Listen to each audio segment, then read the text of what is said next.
সাদা চামড়া, সব এদের বংশধর। আরেকটা যে কেনান, এই ছেলেটা কি বলেছিল, বাবা ডাকছে নৌকায় আসো তাড়াতাড়ি, নৌকায় আসো তাড়াতাড়ি, না হলে আজকে আল্লাহ পাক আযাব দিয়ে ধ্বংস করে দিবে। সে নবীর সন্তান হওয়ার পরেও আল্লাহ প্রদত্ত ওহীর জ্ঞানকে মূল্যায়ন না করার কারণে ধ্বংস হয়ে গেল। আর ওই 40টা বা 80টা পরিবার নাজাত পেল কিভাবে?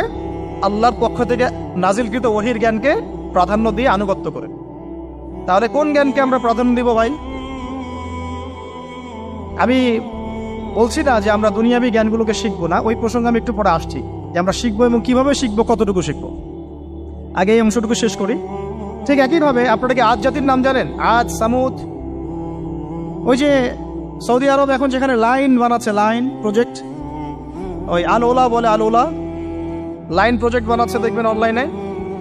ওই জায়গা দিয়ে নবী সাল্লাল্লাহু আলাইহি ওয়াসাল্লাম তাবুক যুদ্ধের সময় গিয়েছিলেন। যাওয়ার সময় তিনি বলেছিলেন, তোমরা মাথা নিচু করে কান্নাকাটি করতে করতে এখান থেকে অতিক্রম করো। সাহাবীরা মাথার উপর কাপড় দিয়ে কান্নাকাটি করতে করতে জায়গাটা পার করেছেন, কারণ ওই জায়গায় সামুদ জাতি ছিল যাদেরকে ধ্বংস করা হয়েছে। ওটা হচ্ছে এখন পর্যটন স্পট। সুবহানাল্লাহ। তো আদ এবং সামুদ জাতিকে আল্লাহ পাক ধ্বংস করলেন, কিন্তু তাদেরকে করেন নাই যারা ওহীর জ্ঞানকে প্রাধান্য দিয়েছেন। ইব্রাহিম আলাইহিস সালাম কোন জ্ঞানের বদৌলতে আল্লাহকে চিনলেন? মানব রচিত জ্ঞান নাকি আল্লাহর পক্ষ থেকে নাজিলকৃত জ্ঞান? বলেন।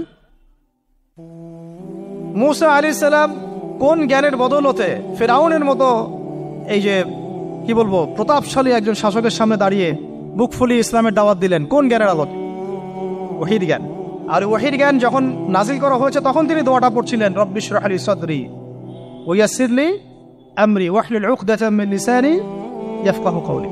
প্রত্যেক নবী, ইউসুফ আলাইহিস সালাম কারাগারে 12 বছর থেকেছেন। কত বছর? 12 বছর। আমাদের অনেক ভাই এরকম 5 বছর, 7 বছর, 10 বছর, 12 বছর থেকেছে, আছে। এমনও মানুষ আছে, এখন বলা যায় তাই বলি, যে ওই যে একটা শব্দ শুনেছেন, আয়না ঘর, ওখানে দীর্ঘদিন ছিল, তারপরে নাই, কোথায় গেছে আল্লাহই ভালো জানে। ইউসুফ আলাইহিস সালামও এরকম কারাগারে ছিলেন। কত বছর? 12 বছর। কিন্তু আল্লাহ পাক তাকে এমন একটা জ্ঞান শিক্ষা দিয়েছিলেন, তিনি স্বপ্নের ব্যাখ্যা বলতে পারতেন, যে কোনো স্বপ্নের। রাজা স্বপ্ন দেখলেন যে 7টা গাভী, জীর্ণ শীর্ণ গাভী, মোটা তাজা গাভীকে খেয়ে ফেলছে, স্বপ্নের ব্যাখ্যা কেউ দিতে পারে না। কিন্তু ওই জেলখানায় 2 জন ছাড়া পাওয়া মানুষ, ছাড়া পাইছে 2 জন আর কি, 2 জনের মধ্যে একজন বেঁচে আছে, একজন নাই। মানে 2 জন বসে বসে ইউসুফ আলাইহিস সালামকে বলছিলেন যে আমরা একটা স্বপ্ন দেখলাম যে আমার মাথায় রুটি আছে, পাখি এসে রুটি খেয়ে ফেলছে। আর আমি স্বপ্ন দেখলাম যে আমি শরাব পান করাচ্ছি, ব্যাখ্যা কি ইউসুফ? তোমাকে সত্যবাদী বলে জানি। ইউসুফ আলাইহিস সালাম বললেন, তোমার মাথায় রুটি যেটা খেয়ে নিচ্ছে, তার মানে তোমাকে শুলদণ্ড দেওয়া হবে। আর তুমি যে পানি পান করাচ্ছ, তার মানে তুমি নাজাত পাবে, ছাড়া পাবে। হলেও তাই। আর যে নাজাত পাবে তাকে ইউসুফ আলাইহিস সালাম বলে দিলেন যে তুমি রাজদরবারে গিয়ে আমার কথা বলো, আমার কথা আলোচনা করো। সে ভুলে গিয়েছিল। পরে যখন এই স্বপ্নটা দেখলো বাদশা, তখন বাদশা সবাইকে ডাকলো, ডেকে বললো যে এই গাভীর স্বপ্নের ব্যাখ্যা কি? তখন এই ব্যক্তির মনে পড়ছে, আর ইউসুফ তো ব্যাখ্যা দিতে পারে। সে গিয়ে ইউসুফ আলাইহিস সালামকে ডেকে নিয়ে আসতেছে যে এই রাজা স্বপ্ন দেখছে, ব্যাখ্যা কি? স্বপ্ন কিন্তু আপনার কাছে শুনে একটা স্বাভাবিক মনে হচ্ছে, আরে গাভীর আবার স্বপ্নের কি ব্যাখ্যা? তখন ইউসুফ আলাইহিস সালাম ব্যাখ্যা দিলেন যে 7 বছর ফসল ফলবে আপনাদের এলাকায়, তারপরের 7 বছর হবে দুর্ভিক্ষের সময়। কিসের সাথে কিসের ব্যাখ্যা? এই জ্ঞান কে শিখালেন তাকে? এই ইন্টারপ্রিটেশনের জ্ঞান কে শিখালেন? তাহলে জ্ঞানের মূল উৎস কে? আমার কথা বলার উদ্দেশ্য কি বুঝতে পারছেন? যত জ্ঞান তার মূল উৎস কে? স্বপ্ন একটা জ্ঞান, যদি সেটা সত্য হয়। আর জেনে রাখবেন, কিয়ামতের আগে আগে মুমিনদের স্বপ্ন বেশি বেশি সত্য হবে। ঠিক আছে? মূসা আলাইহিস সালামকেও সেই আল্লাহই জ্ঞান শিক্ষা দিলেন। ঈসা আলাইহিস সালাম এই কুষ্ঠ রোগীর গায়ে হাত বুলালে ভালো হয়ে যায়। হ্যাঁ, অন্ধ ব্যক্তির মানে চোখে হাত বুলালে ভালো হয়ে যায়। এমনকি মৃত ব্যক্তিকে তিনি বলছেন কুম বিইজনিল্লাহ, আল্লাহর হুকুমে দাঁড়িয়ে যাও, দাঁড়িয়ে গেল। এই জ্ঞান কে দিয়েছেন তাকে? দাউদ এবং সুলাইমান আলাইহিস সালাম এই যে পশু পাখির ভাষা বুঝেন, সুলাইমান আলাইহিস সালাম পিঁপড়ার ভাষাও বুঝেন। আপনাদের সায়েন্স কি পিঁপড়ার ভাষা বুঝে? হ্যাঁ, আমরা তো এখন সায়েন্সকে সবকিছুর মানদণ্ড মনে করি, তাই না? সায়েন্স যদি বলে হ্যাঁ তাহলে হ্যাঁ, না বললে না। মানে এমন একটা ভাব দেখেন, সায়েন্সকে আমরা ইলাহ বানাইছি, ইলাহ, উপাস্য। সায়েন্স যদি বলে যে পৃথিবী থেকে অমুক অমুক কোটি কোটি আলোকবর্ষ দূরে একটা গ্রহের সন্ধান পাওয়া গেছে, নাম দিল ধরেন যে আলফা এক্স ওয়াই জেড কিছু একটা, ওখানে হুড়পড়ি আছে, হ্যাঁ ওখানে দুধের সাগর আছে, মধুর সাগর আছে, তো মানুষ তখন বিশ্বাস করা শুরু করবে হ্যাঁ হ্যাঁ তাই তো, তাই থাকতেই পারে। নাসা বলেছে না হয়ে পারে, নাসা মন্তব্য করেছে না হয়ে পারে। ওরকম যদি বলে অনেক দূরে একটা আগুনের একটা বিশাল ইয়া পাওয়া গেছে, গ্রহ পাওয়া গেছে, ওখানে আযাব দেওয়া হয়, শাস্তি দেওয়া হয়, ওখানে অন্য মাখলুক আছে, ওদের ভাষায় এলিয়েন আর কি, মানুষ বিশ্বাস করে। এটা আল্লাহ পাক কোরআনে বলছেন যে সুলাইমান আলাইহিস সালাম পিঁপড়ার ভাষাও বুঝতেন, ওই কথা বিশ্বাস করতে চাচ্ছে না।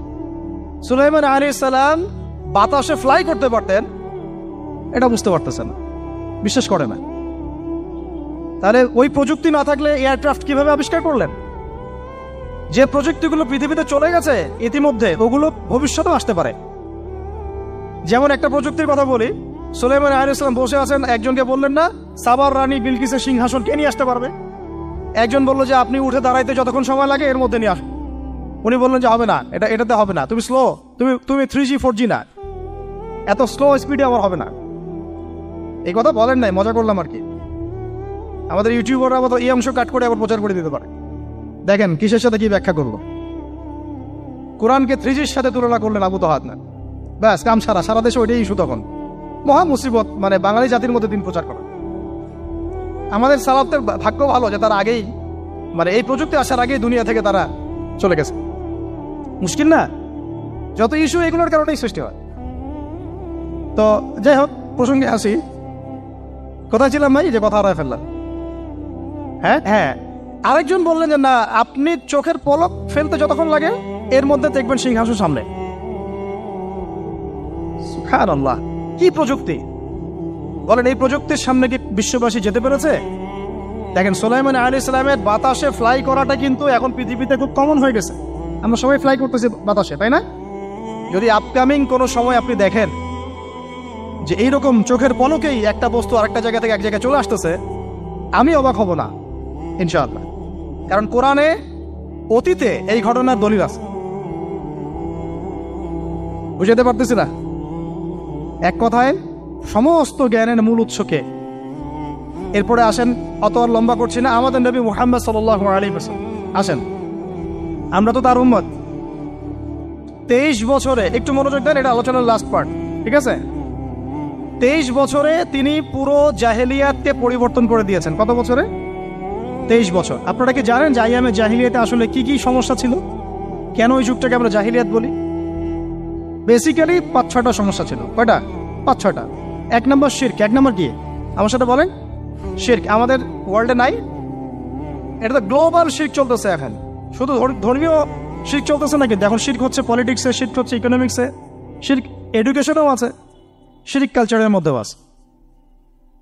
কথাগুলো বুঝতে হবে একটু গভীরভাবে। তখন সমস্যা ছিল রিবা, সুদ। এখন নাই। রিবা ছাড়া কোনো সিস্টেম আছে এখন ওয়ার্ল্ডে? আমি গতকালকে একটা হাদিস মোতালা করছিলাম সুদ সংক্রান্ত। নবীজি বলেছেন সাল্লাল্লাহু আলাইহি ওয়াসাল্লাম যে একটা যুগ আসবে সামনে, সুদবিহীন কোনো মানুষই চলতে পারবে না। যে চলতে চাইবে তার গায়েও সুদের ছিটা ফোটা গিয়ে লাগবে। আসে নাই সেই যুগ? সুবহানাল্লাহ, কিভাবে তিনি এত স্পেসিফিকলি কথাগুলো বলতে পারেন? নিশ্চয়ই তিনি এমন একজন সত্তার কাছ থেকে জ্ঞান পেয়েছেন যিনি সব জানেন, অতীত বর্তমান ভবিষ্যৎ, তাই না? এমনকি নবীজি বলেছেন ইমামুল মাহদির সময় যে 10 জন ঘোড়সাওয়ার বের হবে এবং তারা গিয়ে খোঁজ নিতে যাবে যে দাজ্জাল বের হয়েছে কিনা, নবীজি বলছেন আমি সেই 10 জনের নামও জানি, তাদের বাবার নামও জানি। সুবহানাল্লাহ, সুবহানাল্লাহ। কিয়ামতের মাঠে আলী রাদিয়াল্লাহু আনহু, আবু বকর রাদিয়াল্লাহু আনহু, ওমর, উসমান রাদিয়াল্লাহু আনহুম আজমাইন, তাদের হিসাবটা কেমন হবে ওইটাও নবী সাল্লাল্লাহু আলাইহি ওয়াসাল্লাম আগেই বলে দিয়েছেন। সবচেয়ে দ্রুত হিসাব হবে এই উম্মতের আলী ইবনে আবি তালিব রাদিয়াল্লাহু আনহু। যাবেন, বেরোবেন, শেষ। কি মানুষ, তার জীবনীটা পড়ে দেখবেন। আমি শেষের দিকে বলে দিব আপনাদেরকে আজকে, এবং এটা রেকর্ডেড থাকবে, ইনশাআল্লাহ অনলাইনে দিয়ে দিব, যে আপনারা কোন কোন সাবজেক্টের বই কিনবেন। বইমেলা তো শুধু মানে আসলেন একটা র্যান্ডমলি বই কিনলেন এমন না, টপিক ধরে ধরে সাবজেক্ট ওয়াইজ বই কিনতে হবে। ঠিক আছে ভাই? বই কেনার পিছনে টাকা পয়সা খরচ যদি না করেন, মানে দিনের জন্য অর্থ ব্যয় করার মানসিকতা না থাকে, এলেম পাওয়া যাবে। অনেক মুহাদ্দিস নিজের গায়ের জামা খুলে দিয়ে পর্যন্ত বই নিয়ে বাসায় গিয়েছে, জানেন? তাদের সমস্ত সম্পত্তি বিক্রি করে দিয়েছেন বই কেনার জন্য। আজকে সকালে আমাদের এক ভাই মজাকারা করছিলেন যে আমারই এক ওস্তাদ, বাংলাদেশের অনেক বরেণ্য একজন আলেমে দ্বীন, প্রবীণ আলেমে দ্বীন, তার কথা আলোচনা হচ্ছিল যে তিনি কিতাব পড়তে পড়তে পড়তে হঠাৎ একটা কিতাব তিনি খুঁজে পাচ্ছেন না। তো ছাত্রদেরকে পাঠালেন যে খুঁজে নিয়ে আসো তো, কোথায় আছে, কেউ খুঁজে পায় না। তিনি নাকি ওযু করে এসে নামাজ, 2 রাকাত নামাজ পড়ে বাচ্চার মতো হাউমাউ করে কান্নাকাটি শুরু করলেন, আল্লাহ আমার সেই কিতাব কোথায় গেল, আমার কিতাবটা এনে দেন। তলাবুল ইলম কাকে বলে দেখেন, ইলমের তালেব, ইলমের ছাত্র কাকে বলে? এই যে ইলমের ছাত্র, আমরা কি ছাত্র হইতে পারছি? একটা বইয়ের দাম যদি দেখি 100 টাকা, বাস আমাদের গায়ে লাগে। 100 টাকা দিয়ে তো আপনার গার্লফ্রেন্ডকে নিয়ে বসতে গায়ে লাগে না, বসলে তো 500 টাকা চলে যায়। আর এখনকার মেয়েরা তো খায়ও বেশি ডেটিং এর সময়, আনটি, তাই না? অনেকে দেখা যায় যে এটাকেই প্রফেশন বানায় ফেলছে না। জিনা থেকে বাঁচতে হবে, জিনা থেকে বাঁচতে না পারলে কলবে আল্লাহ নূর আসবে না। আল্লাহ পাক আমাদের কথাগুলো বোঝার তৌফিক দান করেন, আমিন। জিনা, আবার বলছি, জিনা থেকে বাঁচতে হবে, অন্যথায় কলবে নূর আসবে না। আল্লাহ পাক আমাদেরকে বোঝার তৌফিক দান করেন, আমিন। কোথায় ছিলাম ভাই? বলেন। 1 নাম্বার কি ছিল? শিরক। 2 নাম্বার রিবা, সুদ। ওইটা বলতে গিয়ে হাদিসটার কথা বলেছিলাম। এই সুদটা কি এখন বেশি না কম? এখন সুদ মানুষ খাচ্ছে, যুক্তিও দিচ্ছে যে এই যুগে এখন সুদ না খাইলে কি চলে? একদিন একটা মসজিদে বয়ান করছিলাম, তো মসজিদে বয়ানের মাঝখানে একজন দাঁড়ায় গেল, দাঁড়ায় আমাকে বলছে যে উস্তাদ, হুজুর বুঝলাম আপনার সব কথা ঠিক আছে, এখন আমার 1 লাখ টাকা ধার লাগবে, আমি কোত্থেকে নিব? বলেন আসলে উত্তর দিবেন কি? হ্যাঁ, সুদের ক্ষতিকর বিষয়গুলো যেমন বলতে হবে, সুদবিহীন ব্যাংকিং সিস্টেম এবং অর্থনৈতিক ব্যবস্থাও তো চালু করতে হবে। সেটা কি? সেটা হচ্ছে যাকাত। সেটা কি? যাকাত, সাদাকা এবং কর্জে হাসানা, এগুলো তো চালু করছি না আমরা শুধু কথা বলছি তাত্ত্বিক যে সুদ হারাম। আমিও তো অনেক জায়গায় বলছি, কারণ বলতে হচ্ছে, নাহলে আপনার জানাতে তো হবে। সুদের পাপের সবচেয়ে নিম্ন শাখা হচ্ছে মায়ের সাথে জেনা করা, সর্বোচ্চ শাখা হচ্ছে আল্লাহ এবং তার রাসূলের সাথে যুদ্ধ করা। একটা হাদিস বুখারীতে এরকমও আসছে, বুখারীতে কি তিরমিজিতে, আমি রেফারেন্সটা ভুলে যাচ্ছি, তবে হাদিসটা সহিহ। নবী সাল্লাল্লাহু আলাইহি ওয়াসাল্লাম বলেছেন, যে ব্যক্তি 1 দিরহাম সুদ খায় সে যেন 36 বার জেনা করে। আর আপনারা তো জানেন, এটা আমার বলার দরকার নাই, 4 শ্রেণীর মানুষকে নবীজি অভিশাপ দিয়েছেন, যে নিজে খায়, তারপরে যে সুদ দেয়, যে লিখে রাখে, যে সাক্ষী থাকে। আমি বলতে যাচ্ছি, আইয়ামে জাহিলিয়াতে এই সুদটা ছিল, আমাদের এই বর্তমান ওয়ার্ল্ড অ্যাফেয়ার্সে নাই। বাংলাদেশ একটা কান্ট্রি হিসেবে চিন্তা করবেন না, আপনি গ্লোবালি চিন্তা করবেন, কারণ এখন একটা দেশ স্বতন্ত্রভাবে চলতে পারে না। ওয়ার্ল্ড ব্যাংকের সাথে আপনাকে ডিল করতে হবে, IMF এর সাথে। আমি যদি প্রেসিডেন্ট হই, তাও আমাকে করতে হবে, আপনি হলে আপনাকে করতে হবে। তো কথা বলে তো শুধু কথা বলে লাভ নাই, আপনার বিকল্পটা কি? আসলে বিকল্প ব্যবস্থাটা কি? এটা তো মূল কথা। ইকোনমিক্স নিয়ে কতগুলো কিতাব আছে এখানে, ইসলামিক ইকোনমিক্স নিয়ে আমরা কতগুলো কিতাব ছাপাইছি, বর্তমান ওয়ার্ল্ড অ্যাফেয়ার্স নিয়ে আমরা কতগুলো কিতাব ছাপাইছি। নবী সাল্লাল্লাহু আলাইহি ওয়াসাল্লাম বলেছেন, শেষ জামানার সবচাইতে আমার উম্মতের উপর ভয়াবহ ফিতনা হচ্ছে মাসিহুদ দাজ্জাল। কি নাম বলে? এখন আপনি আমাকে মাদ্রাসার পুরো সিলেবাসে এই কন্টেন্টে আমাকে দাজ্জাল নিয়ে একটা ফ্যাকাল্টি দেখান, আছে? কয়টা কিতাব আছে? সবচেয়ে ভয়াবহ ফিতনা নবীর মুখে, নিজের মুখে বল, সবচেয়ে ভয়াবহ, এর চেয়ে ভয়াবহ কোনো ফিতনা আসে নাই, আসবেও না। তো এখন আপনি আমাকে বলেন যে এই ফিতনা সংক্রান্ত কতগুলো কিতাব আপনার কাছে আছে বাসায়, বলেন। তাহলে গ্যাপস আছে না আমাদের মধ্যে, গ্যাপ ফিল আপ করতে হবে। কথাগুলো বলার উদ্দেশ্য হচ্ছে গ্যাপসটা ফিল আপ করা। তো এই রিবার সমস্যাটা এখনো আছে। আল্লাহ পাক আমাদেরকে রিবা মুক্ত জিন্দেগি দান করেন, আমিন। এবং আমি রিকোয়েস্ট করব বিনয়ের সাথে যে আমাদের ঊর্ধ্বতন কর্তৃপক্ষ যারা আছেন, শুধু একটা কাজ করেন না, একটা কাজ 1 বছর করেই দেখেন না কি হয়। প্রত্যেকটা মুসলিম, অমুসলিমদের কথা বলছেন, যেহেতু এটা খিলাফা স্টেট না, সেহেতু অমুসলিমরা এখানে জিজিয়া দিবে না। খিলাফা স্টেটে অমুসলিমরা জিজিয়া দেয়, এটা তো খিলাফা স্টেট না, এটা তো ডেমোক্রেটিক স্টেট এবং সেকুলার স্টেট। শুধু মুসলিমদের কাছ থেকে যাদের নিসাব পরিমাণ সম্পদ হয়েছে জাকাত দেওয়ার, সবার কাছ থেকে রাষ্ট্রীয়ভাবে বাধ্যতামূলক জাকাত নেন, দেখেন না অর্থনীতি সচল হয় না হয় না? একটা বছর নিয়ে দেখেন না কি হয়। কেউ এই উদ্যোগ গ্রহণ করতে পারতেছে না। কেন হচ্ছে না আমরা বুঝতে পারতেছি না। কর্জে হাসানার এনজিও চালু করা যায়। আমরা অনেক সংগঠন করছি, সোশ্যাল, অরাজনৈতিক ইত্যাদি রাজনৈতিক। আমরা ইকোনমিক এনজিও খুব একটা করতে পারছি, কিন্তু এই জায়গাগুলো দখল করে ফেলছে। দেখেন কারা কারা, নাম বলতে যাচ্ছি না। এবং যারা যারা দখল করছে তারা কিন্তু এখন রাষ্ট্রের অনেক বড় বড় জায়গা হস্তক্ষেপ করতেছে। ইভেন ট্রান্সজেন্ডারের মতো ইস্যু কিন্তু তারা ঢুকাই দিচ্ছে ভিতর, ঢুকায় না? উত্তরবঙ্গ জুড়ে, পুরো উত্তরবঙ্গ ঘুরে আসেন, দেখেন কাদের তৎপরতা বেশি। নীলফামারীতে সফর করে দেখলাম যে ওখানে একটা গ্রামের মধ্যে 24টা এনজিও কাজ করতেছে, শুধুই সব। তারপরে মানুষ তামাক চাষ করে খাচ্ছে।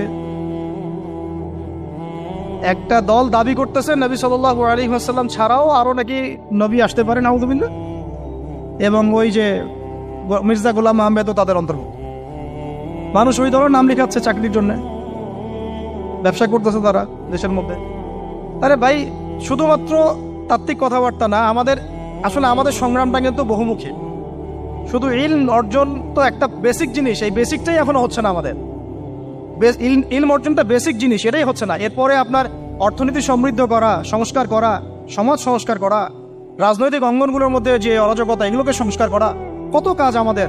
কিন্তু আমরা কিন্তু একটা জায়গাতেও স্থির নাই। ইভেন একটা মাসালাতেও আমরা এক জায়গায় আসতে পারতেছি না, ঐক্যবদ্ধ হতে পারতেছি না। আমরা খুবই ব্যাকডেটেড চিন্তা করতেছি এই জায়গাতে। অথচ আমাদের উচিত ছিল এই প্রবলেমগুলোকে আরো 30-40 বছর আগে সলভ করা।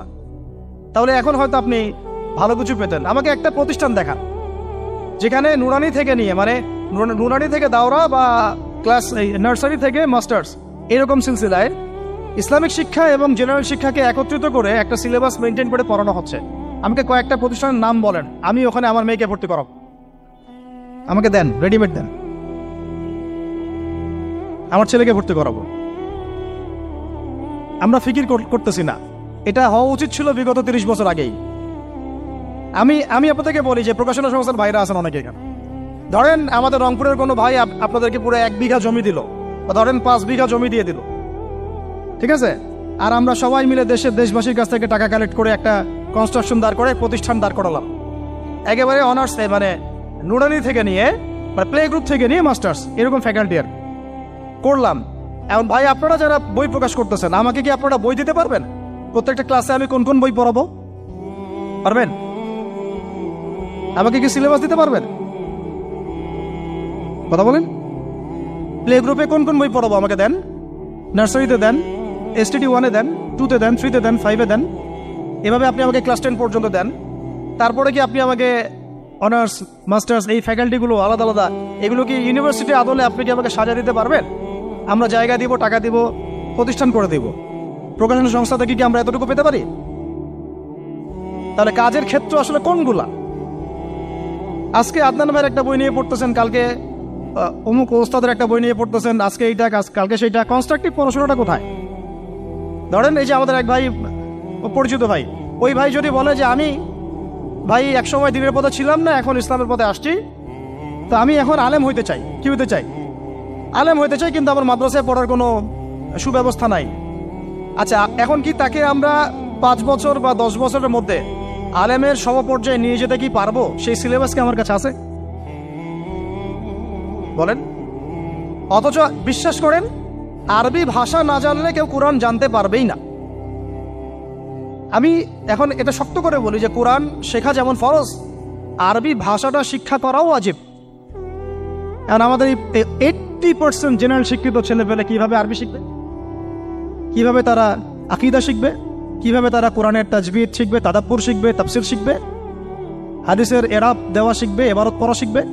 কিভাবে তারা নাহু সরফের জ্ঞান অর্জন করবে? কিভাবে তারা উসুলের জ্ঞান অর্জন করবে? কিভাবেই বা তারা বড় বড় ধরেন ফিকহ শাস্ত্রের জ্ঞান, তারপরে এদিকে উসুলে হাদিসের জ্ঞান, তাফসিরের জ্ঞান, আরো বড় বড় ফ্যাকাল্টিগুলো, কিভাবে তারা বড় পর্যায়ের আলেম হবে? আমাকে বলেন। প্রোডাক্ট দেন, প্রোডাক্ট। এবং এমন এমন আলেমের প্রোডাক্ট যে আলেমরা সারা ওয়ার্ল্ডকে ডিল করতে পারে। মানে ইন্টারন্যাশনাল স্কলার, এখান থেকে যাবে ইউকেতে গিয়ে দাওয়াতি কাজ করে আসবে, অস্ট্রেলিয়ায় গিয়ে দাওয়াতি কাজ করে আসবে, মালয়েশিয়ায় গিয়ে দাওয়াতি কাজ করে আসবে, আন্তর্জাতিক মানের আলেম আমরা কি জেনারেল শিক্ষিত ব্যাকগ্রাউন্ড থেকে তৈরি করতে পারবো? পারছি কি? আর আপনারা আমাকে বলেন তো ভাই, যে কত পার্সেন্ট মানুষ জেনারেল শিক্ষিত আর কত পার্সেন্ট মানুষ মাদ্রাসায় শিক্ষিত? কাদের পরিসংখ্যানটা বেশি? তারা কি, তাদের কোনো অবদান রাখার কোনো সুযোগ নাই? এখন যদি এই ক্লাসিক্যাল পড়াশোনা না হয়, ইলমের এই গভীরতায় না যায় এবং বড় বড় ওলামায়ে কেরামদের সোহবতে তারা না আসে, তাহলে কিভাবে তারা বিশুদ্ধ ইসলাম শিখবে আর প্রচার করবে আর প্রতিষ্ঠা করবে? তো প্রশ্ন কিছু করে গেলাম। আজকে প্রশ্নগুলো রেখে যাচ্ছে এই কারণে, যেগুলো নিয়ে আপনারা ভাববেন যে আপনারা আমাকে একটা ইসলামিক ইউনিভার্সিটি করার মতো বইপত্র আমাকে বানায় দেন না। দায়িত্ব নেন কেউ, আপনারা সবাই মিলে দায়িত্ব নেন। আমি এখানে একটা স্কুল আছে আমাদের ছোট্ট, তহাজিন নুরাইন ইসলামিক স্কুল। এই স্কুল আমরা করেছি প্লে, নার্সারি, কেজি 1, 2, 3, 4, 5 এতটুকু। ট্রাইলিঙ্গুয়াল মানে বাংলা মিডিয়াম, আর Bangla medium English version, medium না ইংলিশ ভার্সন, আর অ্যারাবিক। এই সিলেবাসটুকু করতে, এই 8টা ক্লাসের সিলেবাস করতে আমাকে 7 দিন 8 দিন একেবারে বাংলা বাজার ঘাটাঘাটি করে, ওই আমরা আগে তো ইংলিশ মিডিয়ামে পড়াশোনা করতাম, ওই অক্সফোর্ডের বই ঘাটাঘাটি করো, ব্রিটিশ কাউন্সিলের বই ঘাটাঘাটি করো, তারপরে ওদের ম্যাথামেটিক্স, ওদের সায়েন্স, আবার এই মাদ্রাসার অ্যারাবিক, আবার এই সরকারি কারিকুলামের বই, এগুলো ঘাটতে ঘাটতে ঘাটতে একটা সিলেবাস আমরা দাঁড় করাতে পারছি। মাত্র 5টা ক্লাস পড়তে পারবে। এরপরে এটা করতে গিয়ে যে দেখলাম যে আসলে এগুলোর যে এত ঘাটতি আছে বাজারে, রেডিমেড কোনো প্রোডাক্ট এগুলোর নাই। ঘুরে ফিরে কি সেই আমরা একই জিনিসই চর্চা করতে থাকবো, নাকি আমরা একটু বহির্বিশ্বে যেভাবে দিন প্রচার হচ্ছে এই মান দিতে পারি? এটা আমাদের উচিত না করার কাজটা? হ্যাঁ, এটা তো আমাদের হাতে রাষ্ট্রীয় ক্ষমতা নাই, থাকলে না হয় উপরের লেভেল থেকে এগুলো করা যায় খুব সহজ। বরং উপরের লেভেলে যারা আছেন তারা তো আরো ট্রান্সজেন্ডার ঢুকাচ্ছেন, আপনারা তো এলজিবিটি ঢুকাচ্ছেন। তাহলে এই কাজগুলো কাদের করতে হবে? তাহলে বেসরকারিভাবে করতে হবে। এখন আমরা যারা বইকে ভালোবাসি, জ্ঞানকে ভালোবাসি, আল্লাহকে ভালোবাসি, রাসূলকে ভালোবাসি, চাই যে আমরা যা করছি আমাদের পরের প্রজন্মটা মানুষের মতো মানুষ হোক। কাজ কি কম না বেশি আমাদের বলেন? সেই ক্ষেত্রে কাজগুলো কিন্তু ওইভাবে হচ্ছে না ভাই। একটা বিষয়ের বই সবাই ছাপাচ্ছি, কেন? কি দরকার আছে? একটা বিষয়ের বই আমি সবাই ছাপাচ্ছি। একটা জিনিস, একটা হিস্ট্রি, একটা কিতাব, অনেকগুলো প্রকাশনী আপনারা করতেছেন। একই বই ফাইজুল কালাম সবাই করতে আছে। একটা বই তাসাউফ আত্মশুদ্ধি, অনেক প্রকাশনী করতেছে, কপি করতেছে। ভাই আমাদের কি কাজ? কি দুনিয়ার স্বার্থ উদ্ধার করা, না আমার দিনের কোনো খেদমত? আমার কথায় মাইন্ড করবেন না, আমি মাইন্ড করার মতো কথা বলছি না। আমি বলছি আপনাদেরকে আরো যেন কনস্ট্রাকটিভ হয় কাজগুলো।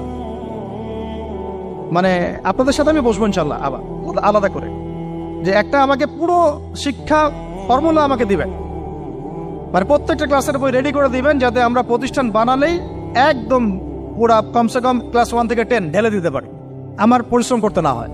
ওখানে বাংলা মিডিয়ামের বই থাকবে, ইংলিশ মিডিয়ামেরও থাকবে, এবং অ্যারাবিক তো থাকবেই। একটা গঠনমূলক সিলেবাস, যেটা পড়লে আমার ছেলে মাশাআল্লাহ হাফেজও হবে, এদিকে মাশাআল্লাহ সে ইংরেজিতেও দক্ষ হবে, সায়েন্সেও দক্ষ হবে। এক পর্যায়ে যখন সে এসএসসি পাস করবে, সে দেখবেন যে যার রাস্তা বেছে নিচ্ছে। বেস আমি তাকে করে দিছি 10 পর্যন্ত। এখন সে ডক্টর হোক আর ইঞ্জিনিয়ার হোক, আর না হয় যদি আল্লাহর খলিফাই হয়, কোনো সমস্যা নেই। সমস্যা আছে? এটা দরকার ছিল ভাই, আরো 30 বছর আগেই দরকার ছিল। আমরা যেটা পাই নাই, এটা আমাদের আফসোস। আর এই জেনারেল ব্যাকগ্রাউন্ড থেকে এইরকম জায়গায় উঠে এসে এই যে এগুলো কথাগুলো বলা বা এই কাজগুলো করা, এগুলো সবাইকে হয়তো আল্লাহ পাক এভাবে কবুল নাও করতে পারে। এর পিছনে অনেক গল্প থাকে, অনেক হিস্ট্রি, অনেক ত্যাগ, অনেক আত্মত্যাগ, এগুলো সবাই হতে পারবে না। কিছু মানুষ বের হয়ে আসছে, ডক্টর জাকির নাইক তো সবাই হতে পারে নাই, পারছে? তো এই জিনিসগুলো আমাদের বুঝতে হবে যে আমভাবে সবাই সবকিছু করতে পারবে না। আমাদের একটা একাডেমিক ফর্মুলা দরকার, যেখানে আমরা পড়বো, আমরা আলেম হয়ে বের হবো। ইনশাআল্লাহ পারা যাবে তো ইনশাআল্লাহ। আচ্ছা, অনেক গভীরে চলে গেছি, আপনাদেরকে মানে অনেক বেশি বিরক্ত করে ফেলতেছি আর কি। কথাগুলো বলার খুব মন চাচ্ছিল, তো বলে ফেললাম। আর আমরা চাচ্ছি কথাগুলো সবার কাছে পৌঁছাক, যাতে করে অন্তত বিভাগীয় শহরগুলা, অন্তত ঢাকা, রংপুর, রাজশাহী, মানে বড় বড় শহর আমাদের, চট্টগ্রাম, কক্সবাজার ইত্যাদি ইত্যাদি বড় বড় শহরগুলোতে যদি একটা করে এরকম একটা করে প্রতিষ্ঠান থাকে, যেখানে আপনি পুরো জেনারেল শিক্ষা এবং ইসলামী শিক্ষা দুটোকে সমন্বয় করে এবং এই মানে দ্বিমুখী শিক্ষার মেরুকরণটাকে দূর করে একটা কনস্ট্রাকটিভ সিলেবাস দিতে পারেন, দেখবেন আজকে না হোক, আজকে থেকে 10 থেকে 15 বছর পরে আমাদের ছেলে মেয়েদের একটা প্রজন্ম আসবে, দেখবেন ইনশাআল্লাহ ওরা আমাদের চেয়ে অনেক ডিনামাইট হবে। এই যে আজকে অনেকগুলো আয়াত বললাম, অনেকে হয়তো জানেন না বা পড়েন নাই, ওরা ক বলতেই বুঝে ফেলবে কোন সূরায় আছে। হবে না? সম্ভব। আর যদি না করতে পারি তাহলে ঘুরে ফিরে ওই একই অবস্থা। ওইটা দিয়ে হবে না ভাই। এই মানে ইসলাম বিষয়টা কি, এটা এমন না যে কিছু অংশ নিলাম কিছু অংশ নিব না, এটা এমন না। নিলে ভাই নেওয়ার মতো নেওয়া লাগে। উদখুলু ফিস-সিলমি কাফা, একেবারে পরিপূর্ণরূপে দিনে প্রবেশ করে সিরিয়াসলি নেন। চান্স তো একটাই। আল্লাহ পাক আমাদের কথাগুলো বোঝার তৌফিক দান করুন। আর আমাদের সন্তানদের সাথে তো আমরা এটা হতে দিতে পারি না। আমরা না হয় অনেক সময় নষ্ট করে ফেলছি। আমরা এই টাউন হলে বসে চা খাইছি, আড্ডা মারছি একসময়, স্কুলে পড়ার সময়, কলেজে পড়ার সময়। এবং এখানে কি হয় না হয় আমি খুব ভালো করে জানি। এবং আমারও সময় এমন কিছু হতো না যেটা এখন হোমোসেক্সুয়ালিটি, এখন এখানে হোমোসেক্সুয়ালিটি হয়। তাহলে বলেন এগুলো আমাদের জিম্মেদারি না? আচ্ছা, রংপুরে, অন্তত রংপুরের শহরে এইরকম উদ্যোগ নিতে পারবেন কারা কারা? হাত তুলেন দেয়। আমি যে কথাগুলো বললাম কার কার সাহস আছে? এগুলো তাত্ত্বিক কথা বলে চলে গেলে কাজ হবে না। বইমেলা একবার হয়েছে, এরপরের বইমেলা না হয় আপনাদের প্রতিষ্ঠানের ক্যাম্পাসে করবেন, সমস্যা কি? রংপুরে অন্তত পক্ষে এরকম একটা ক্যাম্পাস গড়ে তোলেন। যার যা আছে তাই নিয়ে নামেন। কারো অর্থ থাকলে, কারো জমি থাকলে, কারো বুদ্ধি থাকলে, কারো প্রকাশনা সংস্থা থাকলে, কারো টিচার প্যানেল থাকলে আসেন রংপুরে একটা কিছু করে দেখাই। আর সবাই যদি তাকায় থাকি একজনের দিকে যে আদনান ভাই করবে, অমুক ভাই করবে, তমুক ভাই করবে, তারা তো হলো না। কারণ আমরা তো কারো উপর নবী হয়ে আসি নাই। সবাই মিলে হাত লাগালে তখন কাজ করা যাবে ইনশাআল্লাহ। এখন এই প্রতিষ্ঠানগুলোর দরকার আছে না নাই? এর গুরুত্বটা বোঝার যোগ্যতা আল্লাহ পাক আপনাদেরকে দান করেন, দোয়া করি আমি। তো ভাই আর লম্বা করতেছি না, আমি শেষের অংশটুকু বলে শেষ করে দিচ্ছি যে এই সুদ আর শিরক যেমন ওই সময় ছিল এখনো আছে। আর ওই আইয়ামে জাহিলিয়াতের সেই সুদ আপনি দেখলেন, এখন শিরক দেখলেন, মাদক আছে না নাই? আইয়ামে জাহিলিয়াতের মাদক, আইয়ামে জাহিলিয়াতের এই নারী জাতির অবমাননা আছে না সমাজে? নাই? ব্যাখ্যা করতে যাচ্ছি না, আপনারা জানেন সব। আর আইয়ামে জাহিলিয়াতে ছিল একটা গোত্রীয় হানাহানি, দ্বন্দ্ব, মারামারি, এখন সমাজে নাই? এটাই তো চলতেছে এখন সমাজে। তো এখন এই জাহেলিয়াতের সমাজটাকে মাত্র 23 বছরের মধ্যে আমাদের নবীজি চেঞ্জ করে দিয়েছে। কত বছর? এখন আপনারা আমাকে বলেন তো যে তিনি কি কোনো জাদু করছেন? তিনি কি কোনো জাদু দেখাইছেন সমাজে এসে? মানুষকে মারছেন? মানুষকে কি তিনি মানে কঠোর ছিলেন? তিনি, তার কাছে আল্লাহর ফেরেশতা আসতো, তিনি কি সেই শক্তি কাজে লাগায় একদম সমাজের মানুষকে জোর করে ইসলাম কবুল করাইছেন? তিনি কি করছেন 23 বছরে? এটা বলে শেষ করে দিব। তবে তার আগে শুধু এতটুকু বলবো, 23 বছর পরের মক্কাটাকে একটু দেখেন। 23 বছরের পরের মক্কাটাকে একটু দেখেন। ওই মক্কাতে কি কোনো শিরক আছে? হ্যাঁ, 23 বছর পরের মক্কা, ওখানে কি কোনো শিরক আছে? ওখানে কি কোনো সুদ আছে? কোনো মাদক আছে? বলেন, কোনো নারীর অবমাননা আছে? কোনো গোত্রীয় হানাহানি আছে? তার 23 বছরের মধ্যে পুরো সমাজটাই চেঞ্জ করলেন কিভাবে? জাদু তো করেন নাই, মানুষকে তো অত্যাচার করেন নাই, কটু কথাও বলেন নাই, এমনকি তিনি কারো গায়ে হাতও তোলেন নাই, তাই না? একটা কাজই তিনি করেছেন, সেটা হলো এই যে কোরআন এবং সুন্নাহর যে জ্ঞান, এই ওহীর জ্ঞানটাকে তিনি সবার মাঝখানে ছড়াই দিয়েছেন। এই তো কাজ।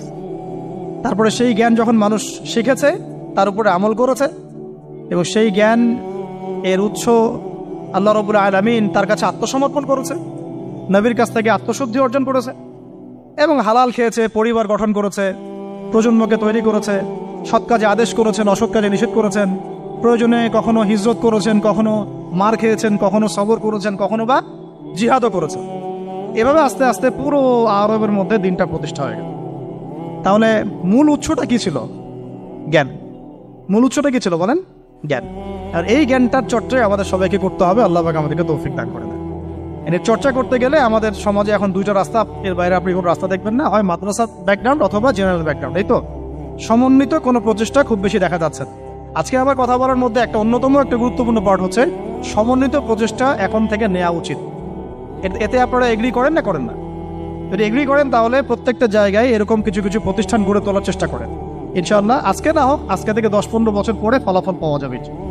ঠিক আছে ভাই, আল্লাহ পাক আমাদেরকে বোঝার তৌফিক দান করেন। শেষ করার আগে খালি কয়েকটা সাবজেক্ট বলবো। এখন যারা জেনারেল স্টুডেন্ট, আপনাদের তো মাদ্রাসায় যাওয়ার কোনো সুযোগ নাই, বা গেলেও আপনারা একাডেমিক্যালি পড়তে পারেন না। তাই আমি কয়েকটা সাবজেক্ট বলে দিচ্ছি, এই সাবজেক্টগুলো ধরে ধরে বই কিনবেন এই বইমেলা থেকে।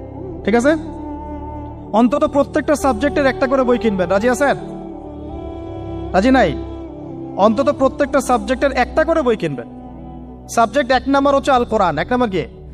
আপনাকে কোরআন তেলাওয়াত করা শিখতে হবে। কোরআন তেলাওয়াত শেখার কি বই আছে খুঁজে বের করেন। আর এটা একা শিখতে পারবেন না, এটা নিয়ে গিয়ে কোনো ওস্তাদের কাছে বসে পড়তে হবে। এটা খুব খেয়াল রাখবেন আপনারা, একা একা বই পড়ে কখনো আলেম হয়ে যাওয়া যাবে না, বরং তখন বিভ্রান্ত হওয়ার সুযোগ বেশি থাকে। বই থাকবে, এটা আপনার গাইডেন্স, কিন্তু আপনার একজন মুরব্বী আলেম লাগবে। যে কোনো কাজ মুরব্বীদের সাথে মশওয়ারা না করে করলেই সমস্যা। কারণ আমরা তো দিন সম্পর্কে তেমন কিছু জানিই না রে ভাই। সমুদ্রে ডুব দিলে বুঝবেন যে গভীরতা কত বেশি। এখন আমরা ডুবই দেই নাই, এই জন্য মনে হয় যে আমি সবই জানি। ঠিক আছে, ডুব না দিলে আমার কাছে মনে হয় যে আমি তো সবই জানি। ডুব দিলে বুঝবেন যে আপনি কিছুই জানেন না, আমি কিছুই জানি না। 1 নম্বর সাবজেক্ট ভাই কোরআনের তেলাওয়াত শিখতে হবে। রাজি আছেন তো ইনশাল্লাহ? তাহলে এই বইগুলো কিনেন। 2 নম্বর হচ্ছে এই কোরআনের মানে ব্যাকরণ শেখার বইগুলো কিনবেন। কোরআনের ব্যাকরণ শেখার আরবি ভাষা সাহিত্যের বই কিছু কিনবেন। এই বইগুলো আপনাকে ওস্তাদদের কাছে গিয়ে পড়তে হবে। ঠিক আছে, এরপরে কিনবেন কোরআনের কিছু তাফসির, সহজ। মনে করেন একটা তাফসির নেন সহজ। কেউ মারিফুল কোরআন কিনেছেন, হয়তো কেউ সহজে অনুবাদ হয়েছে জালালাইন একটা কিনেছেন, কেউ হয়তো তাওজিহুল কোরআন কিনেছেন। একটা তাফসির বাসায় রাখেন অন্তত। ঠিক আছে, এটা হলো 3টা। 4 নম্বর হচ্ছে হাদিসের অন্তত একটা বই কিনেন আজকে। হাদিসের সহজ কিতাব কিনবেন। অনেকে দেখা যায় যে ভাই একেবারে হেদায়েত পেয়ে সহিহ বুখারী নিয়ে বসে যান। একেবারেই গলত কাজ আপনাদের, একেবারেই গলত কাজ। সহিহ বুখারী পড়তে গেলে 12 বছর সময় লাগে মানুষ। ওই লেভেলে যাইতে একটা মানুষের 12 বছর সময় লাগে। ওটা সবার প্রথমে ওটা খুললে তো আপনি হাদিস বুঝবেনই না, মনে হবে যে হাদিস কোরআনের সাথে সাংঘর্ষিক, এরকম মনে হবে। সহজ থেকে 1 লাফে কি আমরা ক্লাস 10-এ যাই?